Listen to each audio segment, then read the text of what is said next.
Hey, everybody. Welcome to the Climbing Sycamores podcast, where we look at today's topics to get a better view of Christianity. I'm Annie Beege, and I'm joined by my friends Ben Sadler and Matt Harbach.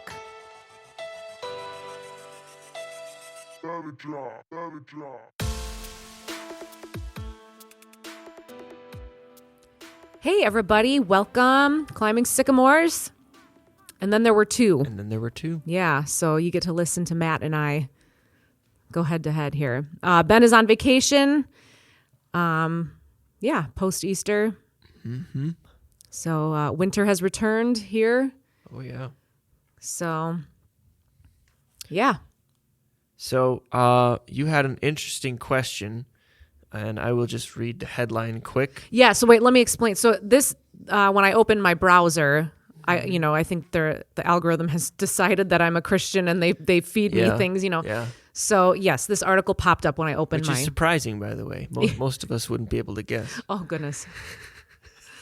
Jerk. So the headline says, "The Satanic Temple prepares to enter Florida schools as state moves to pass a bill allowing chaplains to volunteer." Yes. So there's a potential that religious chaplains would be able to volunteer in public schools. And Annie, you think that there's maybe a problem with the Satanic Church going Well, into no, that? not necessarily, but Satanic Temple, sorry. just a little bit of background. Yeah, so it's House Bill 931. It looks like it's passed in the Senate, but is awaiting House approval. Yeah, and basically it is. School chaplains authorizes school districts and charter schools to adopt policy to allow volunteer school chaplains, requires district school boards and charter school governing boards to assign specified duties to such volunteer chaplains. So yes, that's kind of the idea behind it. So the Satanic Temple, not to be confused with the Church of Satan, they're different. This one was founded in 2013. Yes, they are preparing to enter the Florida schools with their volunteer chaplains. And the question is, what do they actually believe? What do they believe, and what does it say about religious freedoms? And right, they are a religious organization, but they don't really practice a religion at all. They're like a freedom, a personal civil rights movement, basically. Right. Yep. And so I think we should start. There are 7 fundamental tenets of the Satanic Temple. Mm-hmm. I will go through them one by one. Yeah. Number 1.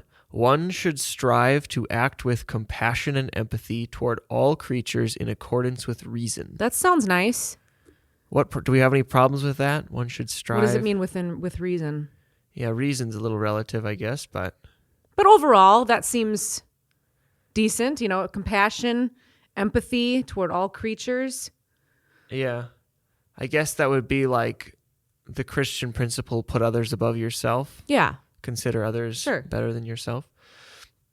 Number 2, the struggle for justice is an ongoing and necessary pursuit that should prevail over laws and institutions. Yikes. Lots of subjectivity there, I think. Yeah. And I also think, when you don't have a God. I think the idea is that they're going to fight laws and institutions, though, in pursuit of justice. Well, right. And I don't... On the surface, I don't necessarily think there's anything wrong. I don't think it's bad to advocate for yourself and exercise your right to vote and things like that. But when you don't believe in a God who has governing authority, this seems like you'd want to take matters into your own hands, and that you feel obligated to, fight the man and whatnot. So as opposed to, I think the Christian, is like, submit to the governing authorities because God put them there. Good point. So they're taking, when you don't believe in a God who's I authorized. think the key word there is justice, and it's in accordance with reason, meaning like whatever we decide is just. And that it should prevail over laws and institutions. So this means that in my head, if you feel something is just or you have a cause and there is a law that prohibits it, that means that you are going to work outside of the confines of the law, which I don't think that's... If everybody worked outside of the confines of the law, Yeah. based on their subjective idea Yeah. of justice. Yeah, let's keep reading. Maybe Okay, we'll maybe get there's more. some. Okay. Number 3, one's body is inviolable, subject to one's own will alone. This one I think predominantly deals with Abortion. abortion, right? Yeah. And they are very pro. Abortion. Yeah. Yeah. Pro-choice. Yeah. I guess the Christian alternative is that you are not your own. You were bought at a price, therefore honor God with your body, which I think is a great tenet. And by the way, in this country, your body really isn't your own. You're not allowed to prostitute yourself and do certain drugs. Yeah. I mean, by that. Maybe you should be Rationale. able to. Maybe that's the libertarian way, right? Do whatever you want. But all right, number 4. The freedoms of others should be respected, including the freedom to offend. To willfully and unjustly encroach upon the freedoms of another is to forego one's own. Interesting. One thing that came to mind with regard to this, I just feel like, I guess in my head, I have just this kind of idea with regard to like the legal system. Like if you kill somebody, in my head, you've kind of forfeited your rights. Like, so, I would agree with that. like if you, so that to me, that's not how our law works. That's not No. how our legal system works. So therefore, we do have to abide by the law, but on a moral, I guess, statement, I would, so in that way, but again, if you go back to tenet 2, which is prevailing over laws and institutions, like that's just not the way it is. The legal system operates in a certain way to provide, alleged offenders with a full set of rights. Sometimes I would argue too many. But including the freedom to offend. I think that's right. You can offend people. Sure. To willfully and unjustly encroach upon the freedoms of another is to forego one's own. Yeah, see, willfully, that's obvious, but again, unjustly, that's the one that's that's subjective. Okay, number 5, beliefs should conform to one's best scientific understanding of the world. One should take care never to distort scientific facts to fit one's beliefs. Yeah, agreed. I think that's probably true, yeah. Sure. Now they would Beliefs. argue, Yeah. If the world was... Well, I don't know what they would argue I think about it's the creation of Darwinian. the I world. think Yeah, it's, probably. yeah. We're relating to abortion and, Yeah.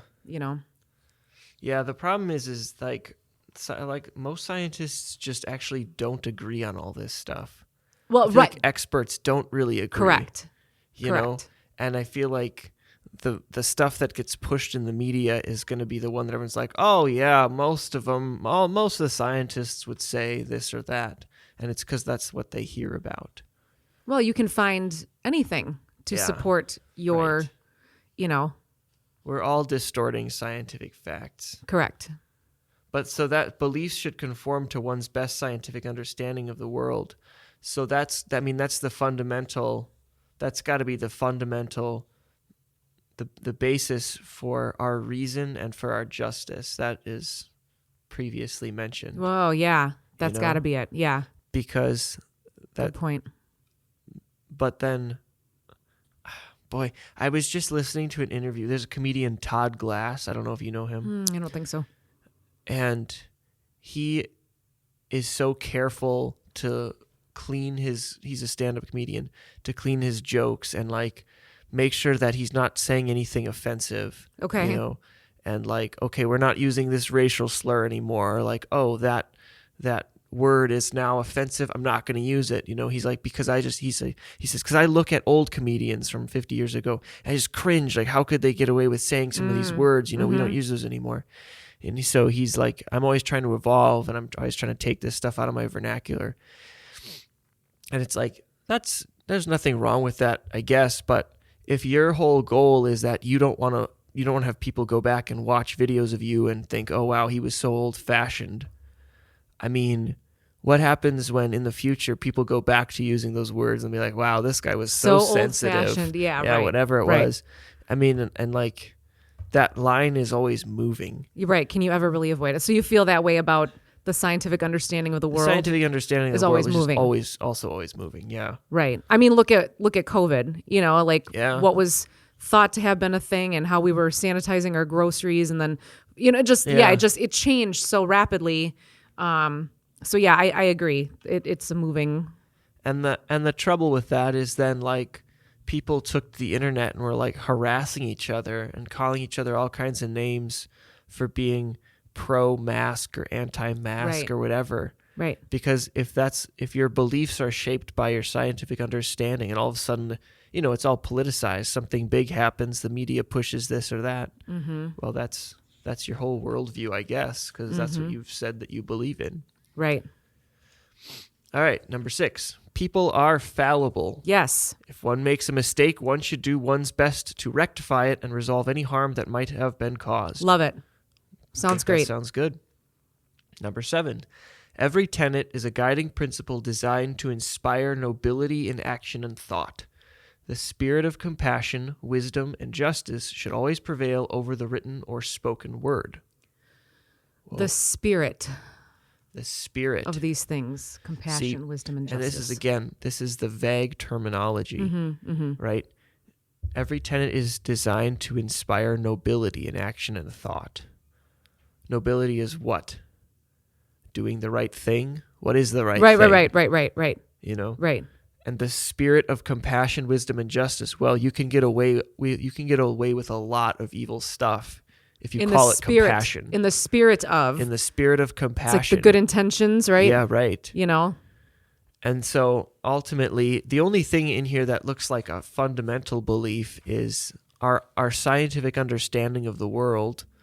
And I think that really depends on which scientist you choose to listen to.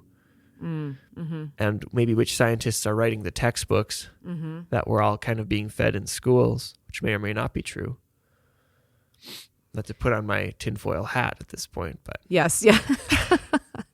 Well, the article, that I found here on MSN, again, it was written by or the provided by GistFest is the contributor, but it doesn't look on the surface. It doesn't look so bad, because the director of ministry for the Satanic Temple says our ministers, with regard to going into the schools as chaplains under this bill, our ministers look forward to participating in opportunities to do good in the community. They're advocating for religious freedom. They have an after-school Satan club, which, by the way, they don't believe in actual Satan. yeah, they don't worship Satan. They don't like light candles or slaughter animals or Right. blood sacrifice. Right. Like It's that. not that. It's just them being like Boy Scouts. I mean, Basically. it kind of feels that way. They are recognized as a tax-exempt religious organization, and they advocate for fairness and beliefs. But it looks like they are involved in science projects, community service initiative, arts and crafts, puzzles, games. I mean, that's stuff Christians can also do. Right. None of this seems like stuff that Christians couldn't or shouldn't do. Correct. And I guess my question is like, so they call themselves the Satanic Temple. That's obviously like a coy smirk towards Christianity, right? We're temple. everything you don't believe in. We're the bad guy, and here we are doing all the good stuff. Right. And you're responsible Right. for, centuries of oppression or whatever. And I mean, you can't do anything about what they choose to call themselves, but I guess what you can do is you can say, like, I think Christians aren't always very visible when we are doing actually good work. And Well, because we're kind of told not. Like it's kind of true. like you're kind of not really supposed to be Yeah. boastful about right. what you're doing.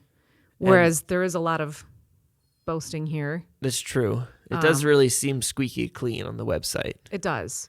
The article says the after-school Satan Club does not believe in introducing religion into public schools and will only open a club if other religious groups are operating on campus, is what the website says.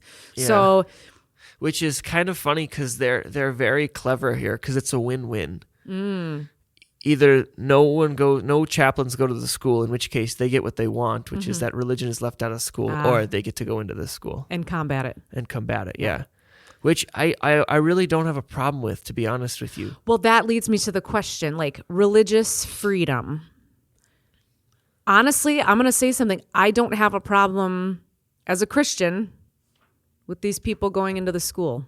No, and it's, I think it's the name, and if you go to their website, I mean, they use a lot of like goats pentagrams and pentagrams and yeah. whatever to stylize their website. But if what they're doing is actually what's written here, then, they're not really doing anything wrong. I don't like the idea of endearing children, it's funny that they are a religious organization, and you could easily see them becoming a religion in the sense of having a religious following. Because I think they must be aware of this, but people have said, like, atheists are some of the most religious people, right? Which is that I think all people are bent toward religion. There's so many different things that become our religions, and they're really obvious once you look for the signs. Like, does your religion have a prophet? Does your religion have a doomsday? Like, if you look for those two things, if you're an environmentalist, does your religion have a doomsday? Oh yeah. Humans are going to destroy the earth. The ozone layer is going to die, right? So what do we need to do?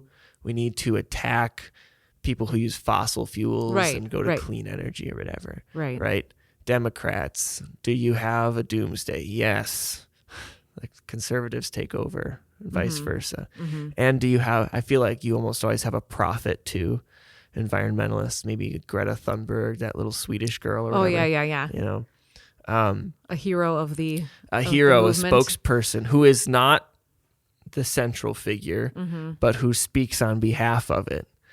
And once you have those two things, then you start realizing oh yeah, these people are crazy. It's a religion, right? Fanatic, right? And they are religious about it. And they operate, and their works and their ideals all become a part of... Think about it. They go door to door. They put flyers in your mailbox. They say, come to our meeting. We want to share our beliefs with you. The Democratic Party, the Republican Party, who's ever running for God, they all do this.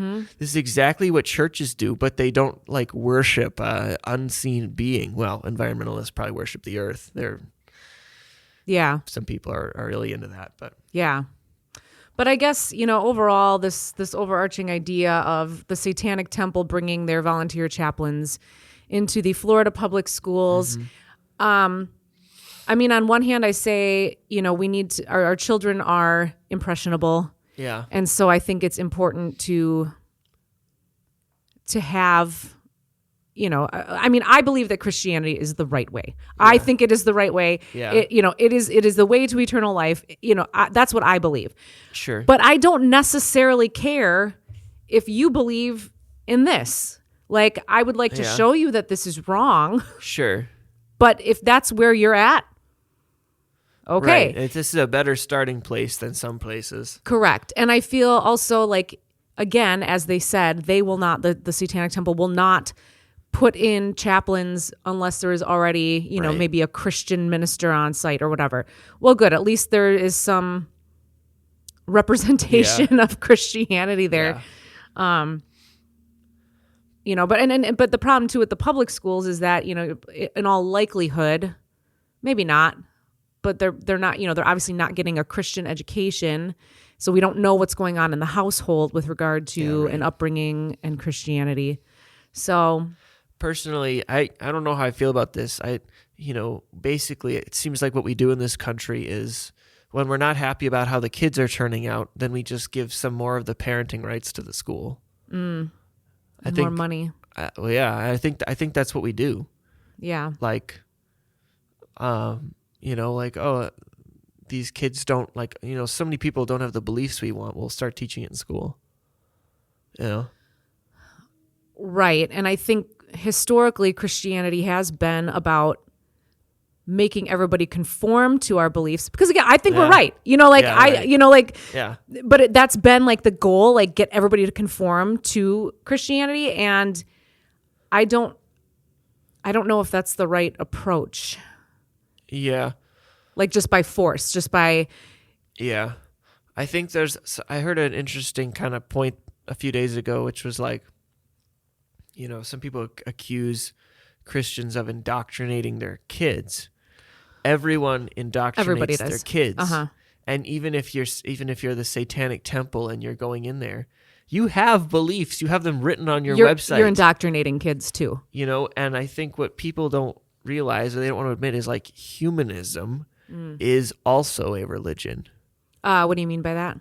What do you mean humanism? Well, there's no supreme supernatural power. So the greatest good is in humans. Okay. And it's our job to save the world, right? We are the savior. What pressure. Yeah, right? We are the savior. Now, there's a lot of good things here, like we said, like, okay, be empathetic towards each other. That's great. It's super vague, have compassion, act nobly. Like, great. That's correct your mistakes. Yeah. Right. That's all stuff that Christianity preaches too. But there's no basis for any of this except for what is the prevailing scientific belief, and how should you best reason around it? Yeah, but even again, that's not even really. Those change all the time. Right. And they could mean different things to different people. So if they could mean different things to different people, then if we want to have a unified belief, someone has to decide. And who's going to decide? The leadership of the Satanic Temple. That's a religion. Right. Because now you have an institution that's saying, we believe. Right. And so they're pro-choice. And so they say on their website, we believe that it's the mother's right to choose. Non-viable tissue is not a human being. You can kill that. Because the science doesn't necessarily say one way or the other if it's a human being. I would say the science does say it's a human being, the science says it also, but again. That's right. Like you have a religion, essentially. You just don't have maybe prayer or the supernatural, giving thanks to God, whatever. You don't have a supernatural element to it. But when you just have vague statements, someone has to sort those out, and someone is going to be the institution, the Satanic Temple, right? And now they're going into schools, so they are a religion. Yeah, because they're going to have followers. If people who say, "Oh, I agree with all of this," yeah, I'm going to subscribe to these tenets. Yeah, I think, to me, one of the most troubling of the tenets is the number 2, that the pursuit of justice should prevail over laws and institutions. It just sounds like anarchy to me. The potential for anarchy. Like, I think it starts out well-meaning. I think a lot of things start out well-meaning, and then they kind of evolve or slippery slope into like potential chaos. Yeah, I would like to see how that gets applied. But it from what they said on their website anyway, it means that they're suing. They're bringing up court cases, or they're suing or whatever. Yes, for reproductive rights. But they also mentioned they have like a children's advocacy program. They also have a not the after school club, but like an actual like abuse related advocacy program. They have resources and ideology on how to help people with addiction.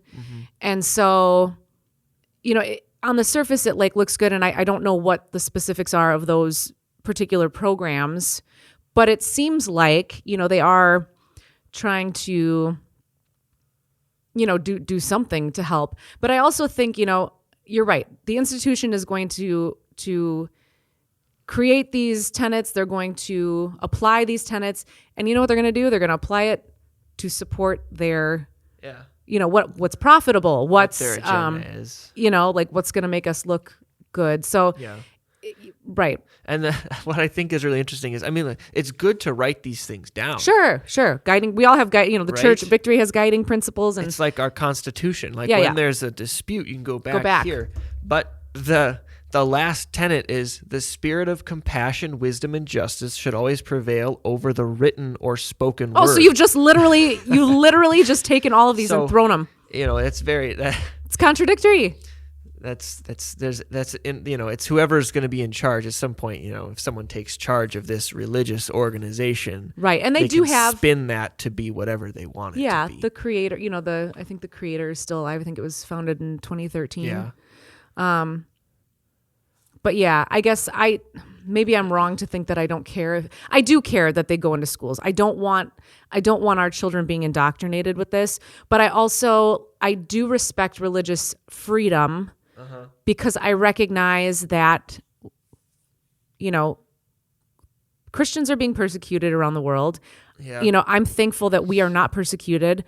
I feel like religious restriction can turn into full-blown religious restriction. And so I feel like I don't want to be restricted in my beliefs. And, I think the bigger goal is to, I don't know, go join a satanic temple meeting and work from the inside. Gain their trust. Yeah, gain their trust and double agent. I don't know. I think what's more important here is, so I just got back visiting my family. I have one nephew 2 years old and one niece like 2 months old. Like, children are completely helpless. They're so dependent on their parents. Mm-hmm. By the time they get to school, they idolize their parents, right? Mm-hmm. If you parent, the school won't, or they really can't. The school is not going to have an effect. If your kids, if you have a good relationship with your kids are not going to go to school one day and then come home and be like, Christianity, our teacher said that wasn't true. So right. They might ask you about it, Sure. but if you have a relationship with them, you can talk to them. Sure. And I think that's what's more disturbing is when schools try to parent children because the government feels that our parents aren't giving what the students need, which is sometimes true. Well, I think it's true in a lot of public, maybe not a lot, but MPS around and things. here. Yeah. It's sad. It is. So how do you, I know. I mean, I was a product of the public school system in Milwaukee here. And look how you turned out. I know, but I always, I had a religious foundation. It wasn't, certainly not what I practice now, but it always kept me connected to God, always throughout. So even when, the teachers would be talking about evolution, and even when in the public school system, and even when, I never wavered on it, I mean, I had questions certainly, but I never, subscribed to that. But that's as a result of my household and my upbringing.